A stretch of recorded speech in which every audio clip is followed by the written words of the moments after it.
Thank you, Sue. Yes, Gabriela Novotna, not easy to, I guess, pronounce that for some, but Gabriela Novotna. Here I am, an associate professor at the Faculty of Social Work, living in the Treaty 4 territory, just where the University of Regina is situated. You know, it is situated on Treaty 4 and Treaty 6 territories.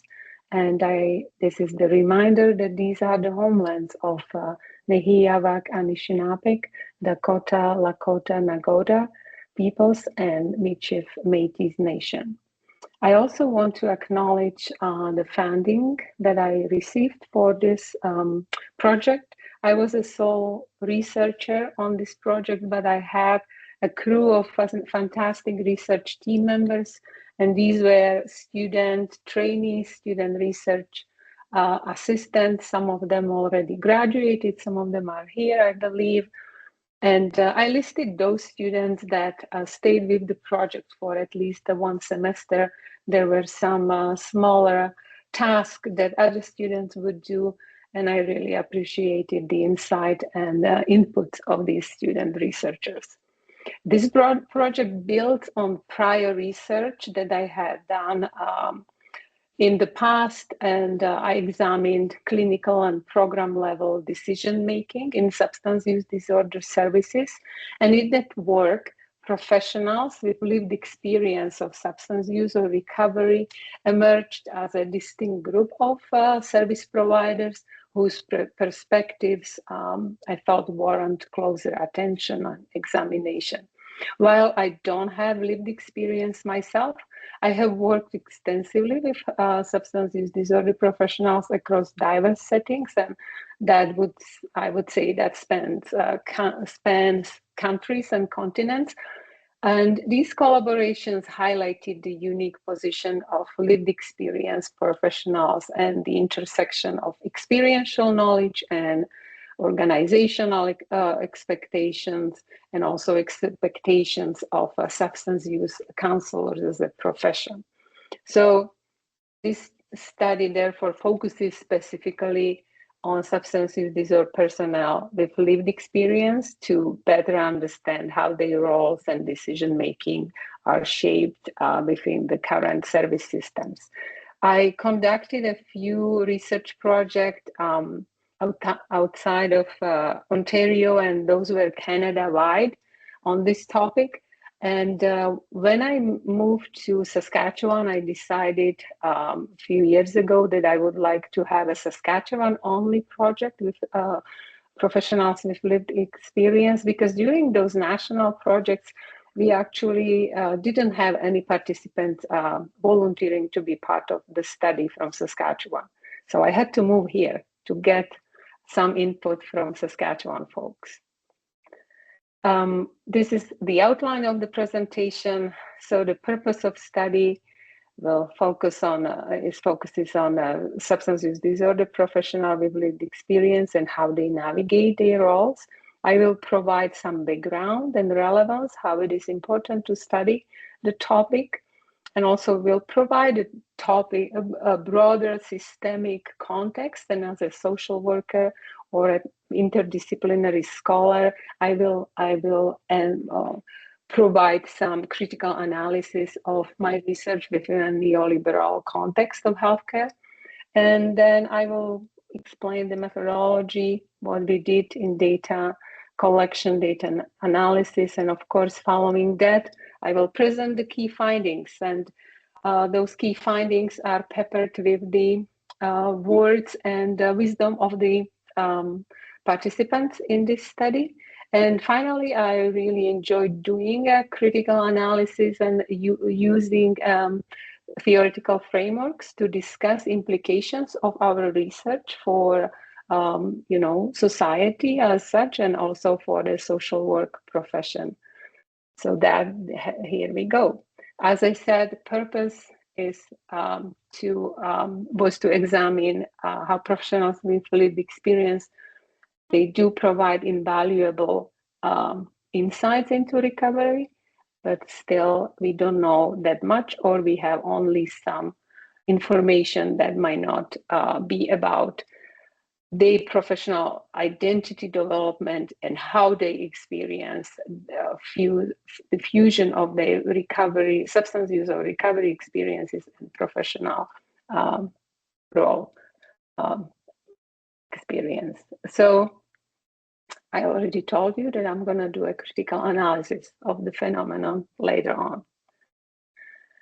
Why is it relevant to study this topic? So first, I want to emphasize that lived experience brings important insights into recovery and makes services more relevant and grounded in real-world understanding of substance use. And we have examples from other social work practice areas where lived experience has been acknowledged. I would say mental health services for sure. It had been acknowledged that mental health services have had the experience or positive experience with including paraprofessionals or people who have mental health recovery experience. Second, I want to emphasize that when we talk about well-being of personnel or substance use counselors, it is not just a personal issue for any practitioner. It directly affects how effectively they can support clients, but also the well-being is important for organizations to consider and how they can support substance use professionals with lived experience. And also it is important to recognize that these roles are not only shaped by individual strengths, but also by institutional and structural constraints that influence how lived experience can be used in practice. I'm going to offer you some definitions or my understanding or the research team understanding of recovery, how we worked, what was the premise that we took. So recovery is no longer understood as simply abstinence, like in the area or the academic space and also clinical space where I have been in the past, I would say a couple of decades. So it is an ongoing and dynamic process of improving overall well-being. This includes not only reductions in substance use, but also improvements in quality of life and social participation. I am aware that some people might not agree with this definition of recovery, and they consider recovery as stopping the substances that used as abstinence. But as I said, I quote some clinicians and researchers that offer that wider understanding of recovery. And also, recovery is not a single pathway. Individuals may pursue abstinence-based, medication-assisted, or moderation-based approaches to recovery. So medication-assisted recovery would be people in buprenorphine programs or methadone maintenance programs. And this dual axis of recovery has been also kind of emphasized and elaborated on by some of the researchers outside of Canada in US, Dr. Kelly and Hepner. They talked about that fusion of health and social functioning being really important for recovery.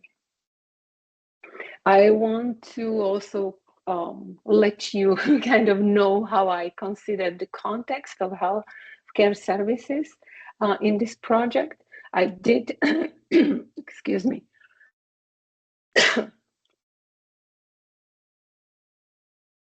I want to situate substance use services within a neoliberal healthcare context, because in these systems, there is a strong emphasis on efficiency, cost containment, measurable outcomes, which is not bad, but also it shapes health services in a certain way.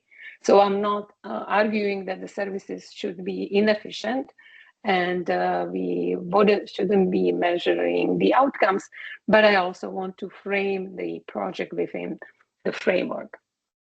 because within this framework, responsibility for substance use and recovery is often framed at the individual level. And there is less attention given to broader structural and social determinants of how recovery can be experienced. And those social determinants can be poverty, stigma, access or no access to care, as you will see that has affected some of the participants. So these dynamics create a certain tensions within substance use services. And also, I want to remind us that recovery or neoliberal system can privilege certain ways of recovery, right? Or certain paths to recovery. So for example, if you go into the literature, you will find out that neoliberalism tends to privilege abstinence as a clear individualized outcome, while supporting harm reduction instrumentally, but only insofar as it reduces costs and system burden rather than, addressing broader social inequities. So this is the premise that, or this is kind of a background reading that I've had in my mind when I was looking at the data. In terms of the method and data collection, it was a qualitative study. It was an exploration that give opportunities to as many counselors with substance use recovery experiences as possible, but within a reasonable time, we got 22 semi-structured interviews, and we tried a lot later on. We tried during the pandemic and then also after the pandemic to capture the experiences during the public health measures, where the counselors were working under the different conditions, and we probably just got like a couple more people with that experience. What were the inclusion criteria? Employed in a paid job position as a substance use counselor or in equivalent position in Saskatchewan, and having personal experience of substance use or being in recovery. So they could abstain, they could be in methadone, they could be in buprenorphine programs, or they could engage what they say the control use or harm reduction based recovery and social functioning and kind of an enhanced well-being. We didn't have anybody who would be in a very high risk related substance use stage. So everybody who shared the experiences was stabilized and was working in their role when they were interviewed. All of them worked in publicly funded agencies, and they self-identified as having recovery experience. And I can say that the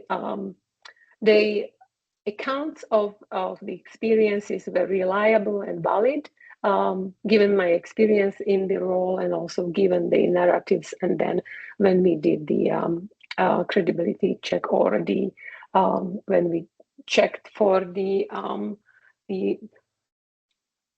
experiences or the aggregated data sharing. So that was the credibility and validity established at that point.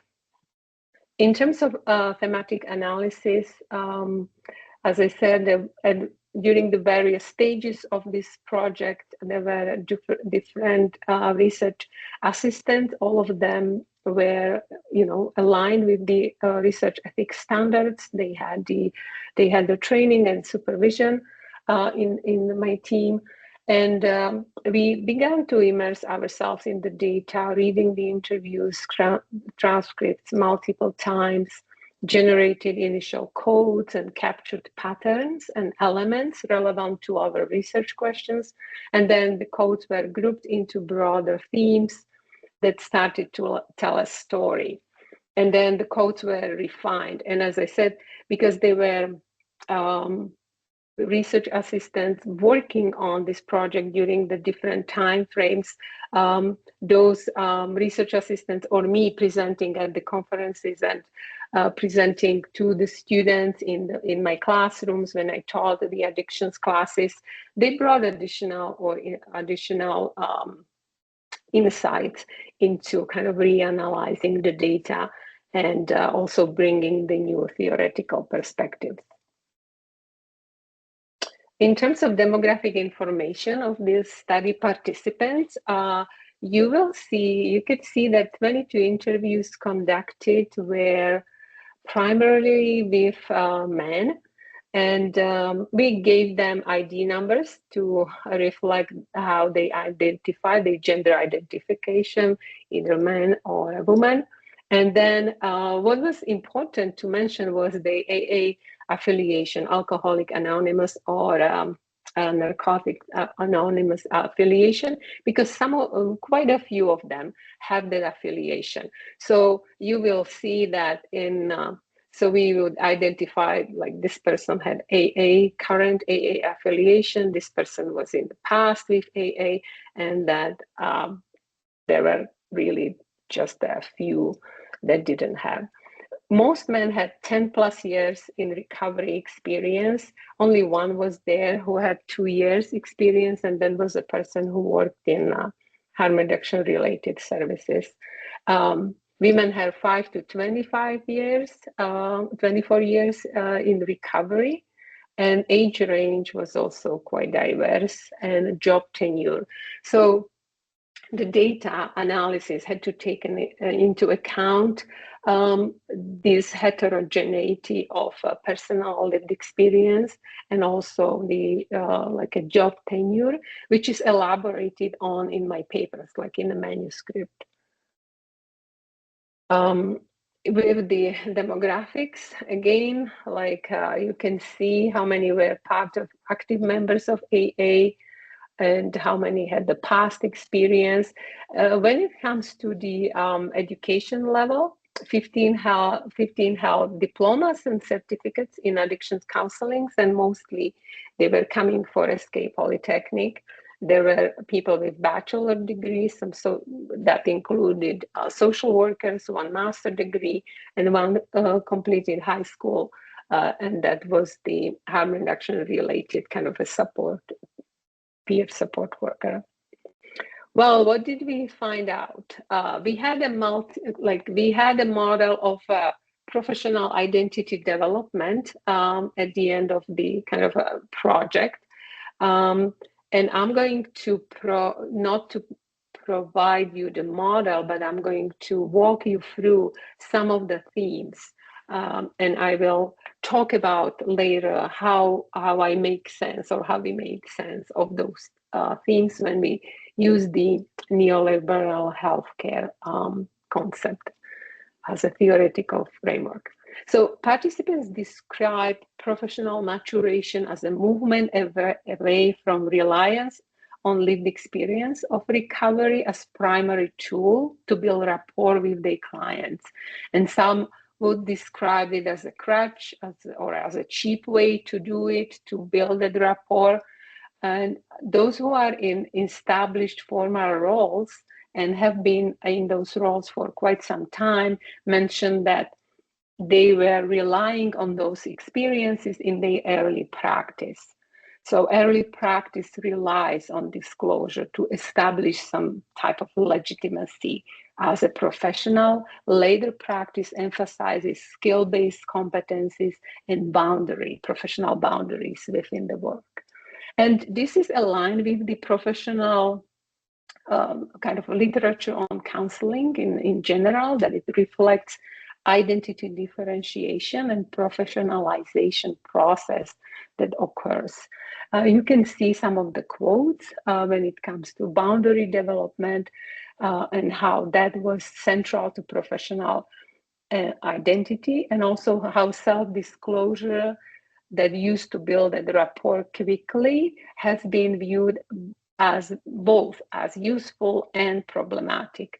And there was that really finding that it is used less later on as they feel more confident in their professional roles. Confidentiality in the rural context and stigma. When I talk about rural context here, I'm also talking about smaller towns. Even within Regina and Saskatoon, some participants felt that they didn't have enough space for confidentially sharing the lived experience within for example, mutual health groups such as AA or NA, right? So they shared those recovery spaces with clients. That was something that stood out. And they talked about the need for alternative support structured. One participant mentioned that because they worked in a space where there were a few people with lived experience, they kind of created their own support group, so that they could be separated from the clients in just any general AA or NA meeting out there in the community. They perceived that there was still stigma attached to the lived experience. They felt that some of them, like this is what they considered, that this is what they experienced, and they felt judged. So this is for their lived experience. We know from literature that stigma operates at multiple levels: interpersonal, distrust, organizational culture, or broader societal narratives. And when it comes to community-based services versus more health or hospital care-oriented systems, those cultures differ when it comes to accepting lived experience, with community-based agencies being more accepting. When it comes to burnout and relapse risk, so here there was because we had such a range of the length of professional experience, so all of them said it's a high-level emotional labor job, right? We all know that. And then we had somebody, like I chose quite a strong quote that was from somebody who experienced a lot of burnout or a lot of pressure, especially during the public health emergency that we experienced with the COVID-19.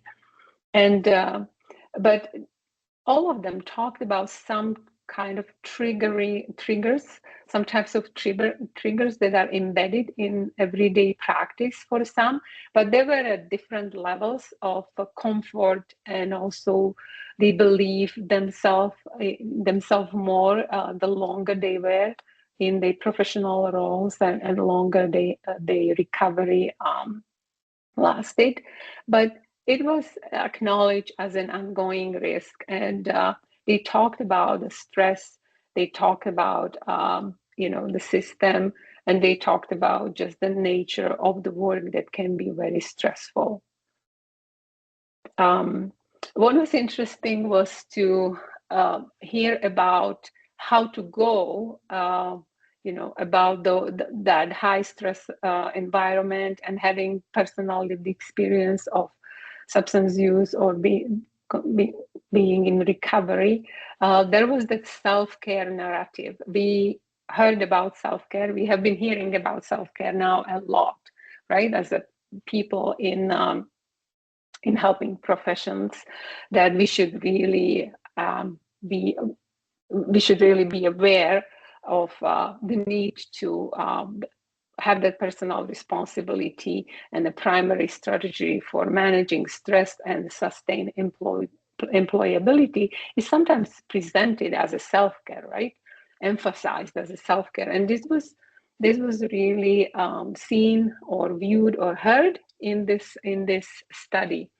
They would mention, yes, everybody preaches self-care, but it's so broadly defined, and somebody would go and have a bubble bath and scented candles at home, or go and engage in equine therapy or be it yoga and things like that. So they talked about adjustments in their personal lives, and the self-care was part of it, right? That's how they understood the self-care. And there was a strong emphasis that it's your individual responsibility to take care of yourself out there in your job, related stress and things like that. Also, there was that, I would say, there was the recognition that working in the field doesn't replace someone's work on their own recovery, right? Just being a substance use counselor, it's not my recovery. I still have to do additional work. I have to do more. They rejected the idea that professional work substitutes recovery. Instead, recovery requires ongoing internal and external support systems. When it came to talking about lived experience and expertise and integration of these, like what is the expertise? What is your expertise? So they acknowledged, or they felt good about the ability to empathize and also engage with clients. They still consider that their lived experience is a huge asset. Some consider that more than others, but the participants all recognize that the blend of lived experience and a formal training is needed, right? So, and I'm not going to touch on how much training they've been receiving lately or the critique of it. I'm just going to present you some of the themes that kind of provide the overall picture of what they shared. So at this point, I would like to engage you in interpretation of the findings. And as I said, I want to talk about some theories, the neoliberal kind of concept of healthcare, but also some of the research that has been done on professional identity development in counseling fields in general. But let's talk about the counseling, substance use counseling. So that professional maturation, it seems like it also reduced disclosure and established stronger boundaries. But however, this was context dependent, and context dependent that in the community-based settings, there was more, I would say, there was more of that disclosure feeling like it was okay to disclose, while in a more structured or the health-related environments, participants would kind of step back and do not use the disclosure of recovery that often. We social workers know about reflexive practice, so there were those light bulb moments where these participants engage in a reflexive practice, right? Like they observed, they learned about themselves, they considered, the theory about the counseling, about how to be a good counselors, how to move forward towards a more, professional identity. So that reflexive practice was present in some of these counselors, kind of a toolbox. What was interesting also to hear about was that managing visibility and a need for alternative support structures in smaller communities. That visibility as a person with lived experience, it was a pride and joy to be in that stage. But at the same time, there was that need for the support and confidential and sharing the current issues confidentially with a selected kind of group of maybe even co-workers, but maybe not even co-workers are the best group when somebody deals with a very personal issues in their recovery. So really that rural context or the context of Saskatchewan can intensify some challenges, right? So those shared recovery spaces and community spaces with clients make it difficult to maintain confidentiality and clear boundaries. So in terms of burnout, within the context of within this context, self-care kind of becomes the primary strategy for managing stress, burnout, and relapse risk within that broader neoliberal logic that I would apply to it, where really the participants took it that is their responsibility for well-being, for their own well-being. It is shifted from institutions to individuals. Counselors internalize this expectation, framing the ability to cope as a measure of professional competence.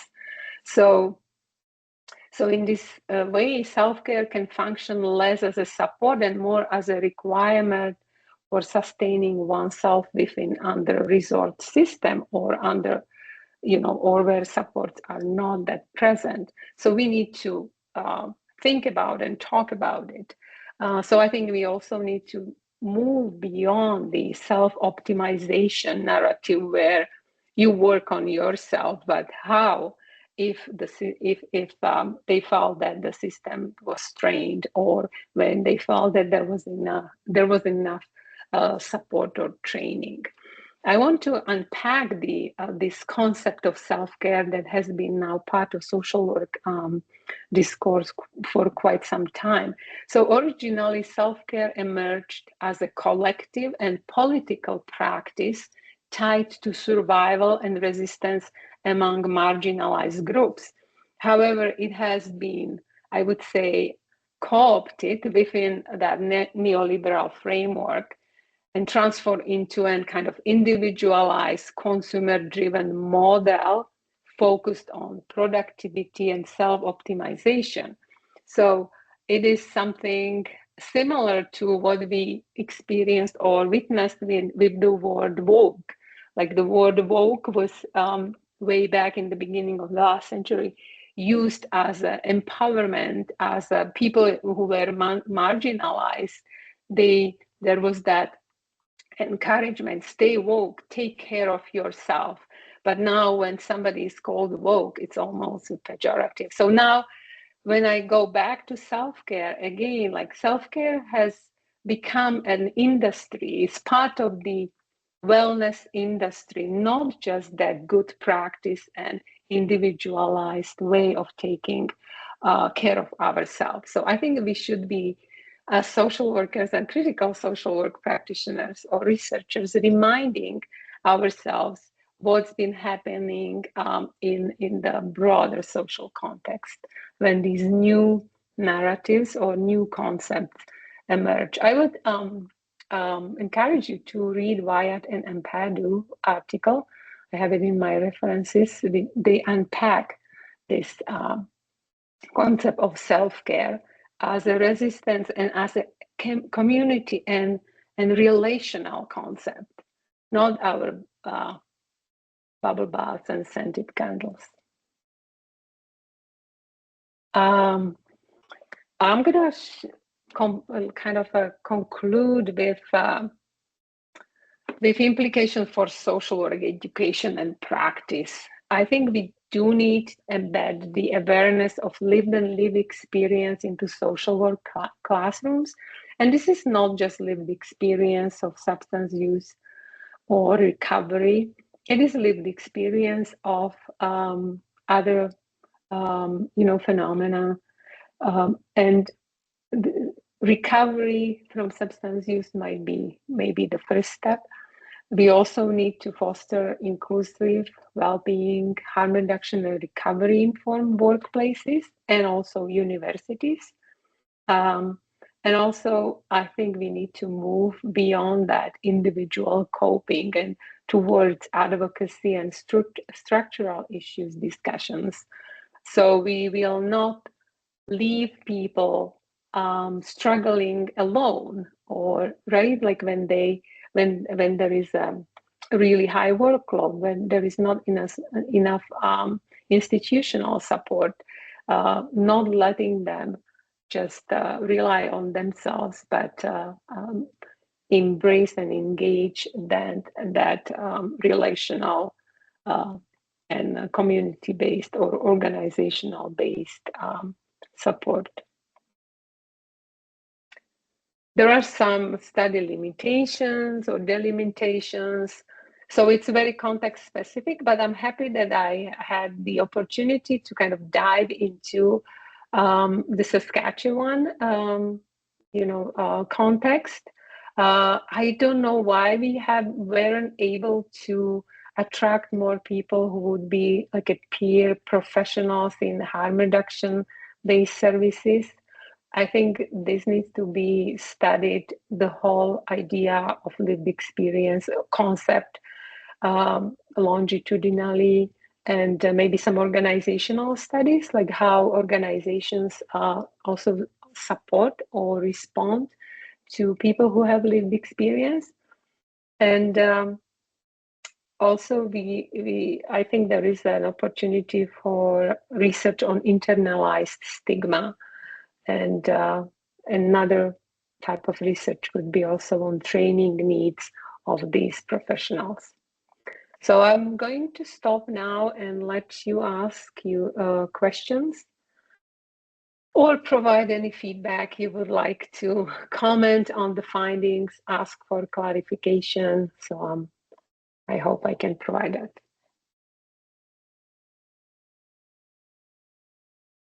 If anybody didn't have any questions or any more comments, I guess we can wrap it up.